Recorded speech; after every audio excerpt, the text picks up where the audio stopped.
আমি মারা নিয়ে তোদের সাংবাদিক হয়েছেন বেটা সব। ভাই গাড়ি এর দাঁড় করানো কেন? আরে ভাই গাড়িতে মাল নাই। মাল কি? আরে ভাই মাল বোঝেন না আপনি, সাংবাদিক মাল বোঝেন না? না। আরে তেল তেল 6 দিন থেকে গাড়ির তেল নাই। আরে এখন সাংবাদিক আসি, সাংবাদিকের জ্বালায় গাড়ি থেকে 6 দিন নামতে পারিনি। যতগুলো সাংবাদিক আসছিল যদি হাফ লিটার করে তেল আনিলে নিম্ন হইলো 600 থেকে 700 কেজি তেল হইলে। আপনি ফাজলামি করতে আসছেন? তা দাঁড়ান আমি তেল ধরে আসতেছি। ফাজলামি করতে আসছেন।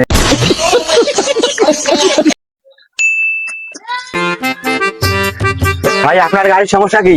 ভাই আপনি কি বাংলাদেশে থাকেন? হ্যাঁ আমি বাংলাদেশে থাকি। যদি বাংলাদেশে থাকেন তা গাড়ির সমস্যা কি আপনি জানেন না?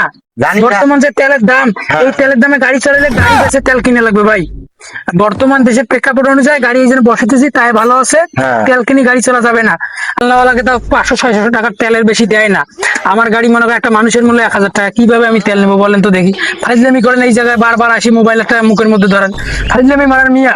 ভাই পাম্পের লোক যে বলে আপনারা তেল স্টার্ট করে থন, আরে আমরা 10 স্টার্ট টাকা করি তেল লাগলে আমরা 20 টাকা আনেন। হ্যাঁ, আমরা স্টার্ট করি কিভাবে থাকবো? আমাদের গাড়ি বসিয়েছে আমরা স্টার্ট করি, ফাজলামি মারার নিয়ে তোদের সাংবাদিক হয়েছেন বেটা সব।